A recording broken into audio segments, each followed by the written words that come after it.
여러분 안녕하십니까? 7월 30일 화요일 뉴스투데이 강원입니다. 태백과 정선에서 한강 낙동강 발원지 축제와 한백산 야생화 축제 등 다양한 여름 축제가 이어지고 있습니다. 궂은 날씨에도 불구하고 많은 인파가 몰려 피서와 축제를 함께 즐기고 있는데요. 홍원표 기자가 다녀왔습니다. 제4회 한강 낙동강 발원지 축제 개막식에 7천여 명의 관람객이 몰렸습니다. 축제의 하이라이트인 얼쑤절쑤 물놀이 난장. 거리에서 물총을 쏘고 물폭탄을 터뜨리며 더위를 날려보내고 있습니다. 365 세이프타운에 마련된 도심 속 워터파크에도 가족 단위 관람객들의 발길이 이어졌습니다. 난장이나 아니면 버블쇼 그리고 여기에 있는 365 워터파크처럼 아이들과 어른들이 함께 즐길 수 있는 여러 가지 체험 행사들이 있어서 굉장히 재밌고 즐거운 시간이었습니다. 지난 26일 개막식 이후 한강 낙동강 발원지 축제에 몰려든 관람객은 7만 7천 명. 지난 사흘 동안 지난해 같은 기간보다 2만 명 정도 더 모여들 정도로 흥행몰이를 이어가고 있습니다. 이번 주말까지 이어지는 발원지 축제에는 황지 연못과 검룡소 등에서 다채로운 프로그램이 마련돼 있습니다. 가장 시원한 축제로 전국에 알리기 위해서 청소년 커버 댄스, 또한 물놀이 난장 등 다채로운 행사로 준비되어 있습니다. 정선군 고한읍 골목길은 한백산 야생화로 아름답게 단장했습니다. 올해 처음 주민들이 직접 마련한 고한 골목길 정원 박람회는 다음 달 11일까지 열립니다. 야생화를 옮겨다 이곳에 한번 심어보자. 우리 마을을 야생화 마을로 만들어보자. 이런 얘기들이 이제 몇 해 전부터 주고받았던 얘기들이 있었고. 다음 달 4일까지 만항제 일원에서 열리는 한백산 야생화 축제는 시원한 바람과 함께 아름다운 야생화를 만끽할 수 있습니다. MBC 뉴스 홍한표입니다. 장마가 끝나면서 본격적인 래프팅 시즌이 시작이 됐지만 인제 내린천에서는 가이드 자격 논란이 불거졌습니다. 인제군이 일부 업체 가이드의 승선을 금지한 건데 어찌 된 일인지 백승호 기자가 취재했습니다. 고무보트를 타고 급류를 헤치며 스릴을 즐기는 래프팅. 하지만 자칫 급류에 휩쓸리면 사고 위험이 높아 가이드가 꼭 같이 타야 합니다. 가이드 자격증은 4박 5일 동안 안전 교육을 받고 실기 테스트에도 합격해야 발급됩니다. 또 교육기관은 해양경찰청이 인정한 협회 등으로 제한돼 있습니다. 하지만 인제 내린천에서 영업하는 래프팅 업체 중 일부가 비인가 교육기관에서 발급한 자격증을 가진 가이드를 고용한 것으로 확인됐습니다. 안전을 좀 위협하지 않나. 왜냐면은 그 기관들이 정확하게 어떤 매뉴얼로 그 래프팅 가이드를 교육하는지도 잘 모르겠고.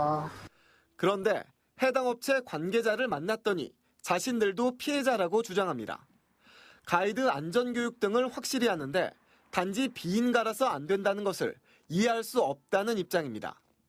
특히 수상 레포 취업 신고를 할 때 지난해에 이어 올해에도 인제군이 아무 문제 없이 승인했는데 이제 와서 특정 자격증 가이드의 승선을 금지한다면 영업 손실이 불보듯 뻔하다는 주장입니다. 인제군은 행정착오였다면서도 안전 문제 때문에 긴급히 조치를 내릴 수밖에 없다는 입장입니다. 가이드 자격 문제가 불거져 해양경찰청에 문의했더니 관련 자격증을 인정할 수 없다는 답변을 최종적으로 받았다고 밝혔습니다. 지난해와 올해 자격증을 승인한 건 제출된 자격증에 해양경찰청 마크가 찍혀 있어 인정된 협회인 줄 착각했다고 해명했습니다. 하지만 안일한 행정이었다는 비판과 함께 법적 분쟁의 소지도 배제할 수 없습니다. 인제군은 빠른 시일 내에 현장 조사에 나서겠다고 밝혀 일부 래프팅 업체와의 마찰이 불가피해 보입니다. MBC 뉴스 백소호입니다. 원주시 학성동에 사는 9가구 주민들이 40년간 살던 터전을 잃게 됐다며 항의하고 나섰습니다. 이 법원은 1심에서 주민들이 퇴거할 것을 명령했는데요. 현행법이 실제 거주하는 주민들의 삶을 보호하지 못하는 상황입니다. 이병선 기자입니다. 마을 어귀부터 좁은 골목 구석구석 현수막이 내걸렸습니다. 길게는 40년 넘게 살아온 곳에서 이대로 나갈 수 없다는 글귀가 가득합니다. 이 마을 9가구 주민들은 지난 2017년부터 지금 살고 있는 집을 철거하겠다는 땅 주인과의 소송에 휘말렸습니다. 돈이 있으면 왜 여기 살았겠어요. 돈이 없으니까 하루하루 살다 보니까 몇십 년씩 살았는데 아무리 그래도 땅이 뭐 종종 땅에서 넘어갔다 해도 그래도 어느 정도 생각은 조금 해주면 좋은데 그런 게 없잖아요, 지금. 주민들은 자신들의 건물이 등기부 등본에도 등록돼 있고 세금도 내면서 살아왔다며 저항했지만 지난 2월 1심 재판부는 땅 주인의 손을 들어줬습니다. 주민들의 권리를 인정받기 위해서는 이전 토지주와 임대차 계약 관계가 있어야 하는데 이를 증명할 수 없다는 게 이유였습니다. 40년 전 구두로 계약하고 일정한 금액의 토지 이용료만 내며 살았기 때문에 계약 관계를 증명할 자료는 없다고 본 겁니다. 다른 사람도 받은 사람 별로 없을 거예요. 다 그냥 이 영수증만 그때는 영수증만 받았지. 여느 사람들이 별로 받은 사람이 없을 거예요. 오래된 원도심은 비슷한 경우가 많은데 이러다 보니 인근에 개발 호재가 생기면 원주민들은 속수무책으로 쫓겨날 수밖에 없습니다. 객관적인 사실에 입각해서 뭔가 증빙할 수 있는 것을 만들어놨어야 되는데 이제 그걸 못 해놓은 게 이제 자기의 주거권 자체를 스스로 토지 임대료에 재산세까지 내면서 그래도 자기 집이라고 믿고 살아온 40년. 주민들은 빠르면 이달 말 들이닥칠 철거 위협 앞에 힘겨운 싸움을 준비하고 있습니다. MBC 뉴스 이병선입니다. 춘천시 일부 공무원들이 출장비를 받아선 안 되는 가까운 거리마저도 출장비를 받고 있다는 등 관리가 허술하다는 보도를 해드린 바 있는데요. 이 출장 내역을 자세히 분석해보니 지난해 10월 춘천에서 열렸던 아리스포츠컵 국제유소년 축구대회 때도 일부 공무원들이 출장비를 받고 관람한 사실을 확인했습니다. 김상훈 기자가 단독 보도합니다. 지난해 10월 춘천에서 열린 아리스포츠컵 국제유소년 축구대회. 남북팀이 참가하는 개막전에 이어 결승전과 폐막식이 송암 스포츠타운에서 열렸습니다. 당시 강원도는 18개 각 시군에 45명 정도씩 경기 관람에 협조해 줄 것을 요청했습니다. 협조 요청을 받은 일부 춘천시 공무원들은 이곳 송암 스포츠타운에서 경기를 관람하고 출장비를 받았습니다. 3일 동안 대회 참석이나 경기 관람, 응원 목적으로 출장을 낸 건수는 653건. 이 가운데 출장비가 지급된 경우는 101명에 129건에 달합니다. 취재진이 춘천시에 정보공개 청구를 한 자료를 분석해보니 한 건에 10,000원에서 20,000원 정도씩 모두 233만 7천 원의 출장비가 지급됐습니다. 춘천시는 모두 업무로 인정했기 때문에 출장비 지급에 문제가 없다는 입장입니다. 공무원들이 하는 일들은 자기 직무와 연관돼서 하는 일들이 대부분이겠지만 어떤 국가 시책이라든가 종합적인 시책에 따라야 하는 것도 공무원들의 역할이라고 봅니다. 하지만 지방 공무원 복무를 담당하는 행정안전부의 해석은 다릅니다. 참가자 인솔이나 안전요원 근무처럼 직무 관련성이 명확한 경우를 제외하곤 공무와 무관하다고 해석했습니다. 국가공무원 복무와 징계 관련 예규에는 공무와 무관한 사항에 대해 출장 처리를 해서는 안 된다고 명시돼 있습니다. 원래 원칙적으로 하면 연가를 내고 가는 게 맞죠. 출장에 대한 해석이 제멋대로 이뤄지면서 귀중한 시민 세금이 허투루 쓰이는 건 아닌지 정확한 확인과 관리가 필요해 보입니다. MBC 뉴스 김상훈입니다. 지난 주말 강릉의 한 도로에서 운전자가 의식을 잃고 갑자기 쓰러졌습니다. 인근에 근무하던 경찰이 심폐소생술로 운전자를 살려내는 기적 같은 일이 벌어졌는데요. 이용철 기자가 보도합니다. 골목길을 지나던 승용차가 갑자기 멈춰섰다가 몇 미터 앞에서 비상등을 켜고 멈춥니다. 보조석에서 황급히 나온 사람이 운전석 쪽으로 가더니 사람들에게 도움을 요청합니다. 고모가 오빠 하고 외치니까 아버지를 쳐다보니까 아버지가 이미 눈이 돌아가시면서 그 손발이 꼬이시더라고요. 사람들이 운전자를 밖으로 끌어내고 경찰관이 바로 심폐소생술에 들어갑니다. 몇 분간 심폐소생술이 계속되자 드디어 운전자가 팔을 움직이며 반응하기 시작합니다.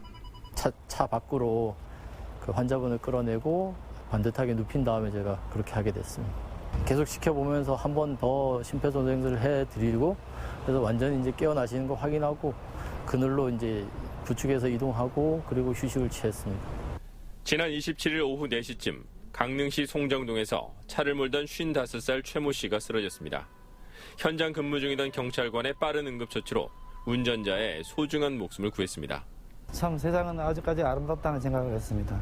주위 사람들이 물도 찾고 해서 물도 갖다 드리고 또 경찰관들은 심폐소생술을 해서 다시 의식을 찾는 거 보고 제 식구는 아니지만 상당히 기분이 좋고 기뻤습니다. 운전을 하다 의식을 잃었던 운전자는 의식을 되찾고 병원에서 치료를 받고 있습니다. MBC 뉴스 이용철입니다. 장마 전선의 영향으로 많은 비가 내렸지만 강원 영서 지역의 농업용 저수지 저수율은 평년 수준을 회복하지 못한 것으로 나타났습니다. 한국농어촌공사의 저수율 현황에 따르면 도내 78개 농업용 저수지의 평균 저수율은 65%로 76%였던 평년 수준보다 여전히 낮은 상태입니다. 대체로 영서 지역의 저수율이 낮게 나타난 가운데 특히 철원 지역의 저수율은 평년의 절반에도 미치지 못하고 있습니다. 강원도는 도내 농어업인의 경영 안정을 위해 2019년도 하반기 농어촌 진흥기금을 오는 9월 말까지 신청받습니다. 융자 지원 대상은 공고일 현재 도내에서 농어업, 식품산업, 농어촌 관광 휴양사업 등에 종사하는 농어업 경영체로 올 하반기 농어촌 진흥기금 지원 규모는 모두 132억 원입니다. 이번에 지원되는 기금은 시설자금의 경우 3년 거치 5년 균분 상환, 운영자금의 경우 2년 거치 3년 균분 상환으로 지원합니다. 융자 지원 조건은 연리 1%로 개인의 경우 1,000만 원에서 최대 3억 원, 단체의 경우에는 5천만 원에서 최대 10억 원까지 신청이 가능합니다. 한글과 기초수학 향상을 위해 강원도 교육청이 한글 문해 전문가에 이어 기초수학 전문교사를 양성하기로 했습니다. 지난 4월부터 한글 문해 전문가 과정을 운영하고 있는 도교육청은 오는 9월부터는 기초수학 전문가 과정을 신설해 한글과 기초수학 전문교사를 전략적으로 양성할 계획입니다. 이를 위해 이번 주 강원유아교육진흥원에서 초등교사 80여 명을 대상으로 한글 문해교육과 기초수학 향상 심화과정 직무 연수를 진행하고 있습니다. 도내 폐업 자영업자 수가 지난해 6년 만에 최대치를 기록했습니다. 국세청이 발표한 2019년 국세통계 조기 공개 자료에 따르면 지난해 도내 폐업 자영업자 수는 24,701명으로 지난 2012년 이후 가장 많았습니다.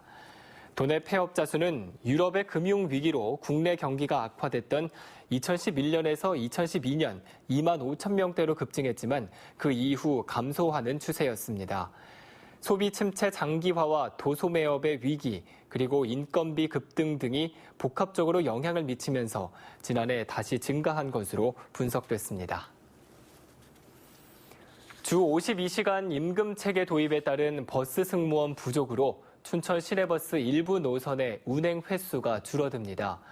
춘천시는 다음 달 1일부터 7번과 7-1번, 9번과 9-1번, 64번과 64-2번의 시내버스 운행 횟수를 노선별로 4회에서 9회가량 줄여 운영하기로 했습니다. 춘천시는 해당 버스와 변경 구간을 이용하는 시민들에게 춘천시 버스정보센터 홈페이지를 방문해 운행 시간표와 노선을 미리 확인해 줄 것을 당부했습니다. 정선군이 시내버스 회사들과 완전 공영제 도입을 위한 협의를 시작했습니다.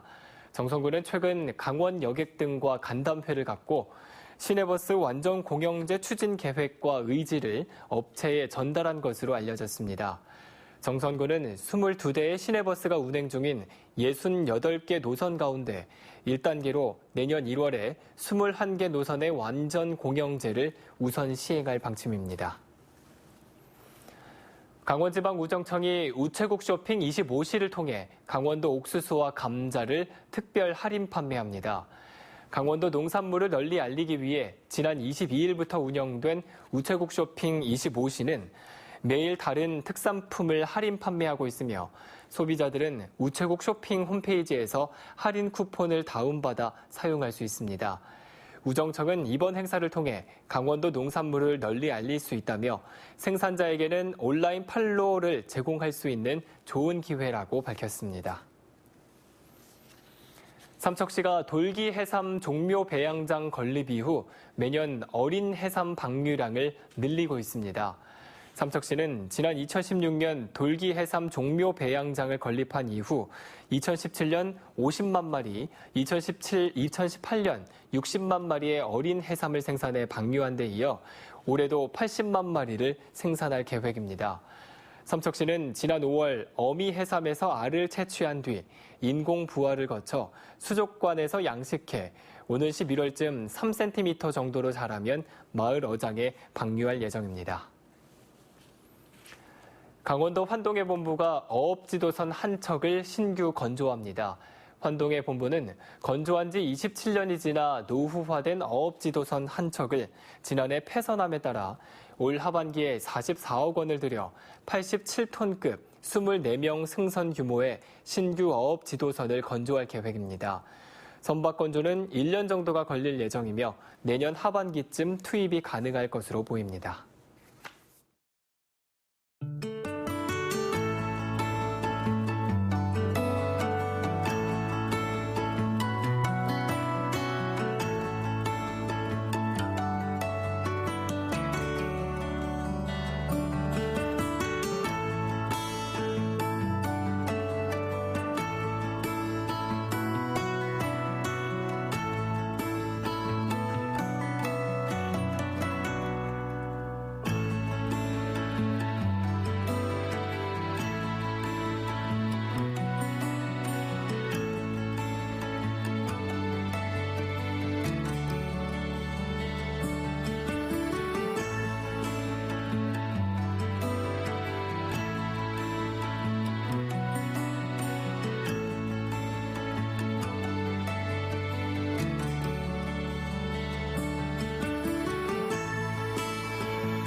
DMZ 평화의 길 동서횡단 전 구간을 세계적인 걷기 여행길로 조성하는 사업이 추진되고 있습니다. 정부는 지난 4월 27일 평화의 길 고성 구간을 시작으로 지난 6월 1일 철원 구간을 개방한 데 이어 오는 8월 10일부터 파주 구간 21km를 개방할 예정입니다. 또 시범 구간 개방에 이어 인천 강화에서 강원 고성까지 평화의 길 동서횡단 456km 구간에 대한 노선 조사를 올해 안에 마치고 오는 2022년까지 지역별 건점 센터를 설치해 세계적인 걷기 여행길로 만들 계획입니다. 이상으로 뉴스투데이 강원을 마칩니다. 고맙습니다.